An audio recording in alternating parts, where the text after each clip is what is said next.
આજે આપણે જોઈશું હેલ્થી રોટલી વેઇટ લોસમાં બહુ ઉપયોગી થાય એવી. એના માટે મેં ઘઉંનો લોટ લીધેલો છે, સાથે ઈસબગુલ લીધેલું છે, તેલ, પાણી અને મીઠું.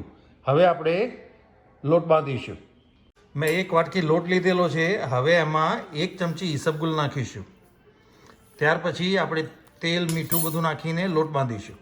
હવે આપણે જરૂર પ્રમાણે પાણીના એડ કરીને લોટ બાંધીશું. આ રીતે સરસ રોટલીનો કે ભાખરીનો લોટ બાંધી લેવો. હવે એને ઢાંકીને 5 મિનિટ મૂકી રાખીશું. ત્યાર પછી આપણે ભાખરી બનાવીશું. આ રીતે બધી રોટલી કે ભાખરી વણી લેવી. ત્યાર પછી હવે આપણે શેકીશું. આ રીતે બધી રોટલી અને ભાખરી શેકી લેવી. બંને સાઈડે સરસ રીતે શેકવી. ત્યાર પછી આપણી રોટલી ભાખરી ખાવા માટે તૈયાર. આ રોટલી ભાખરી વેઇટ લોસ માટે બહુ હેલ્થી કહેવાય.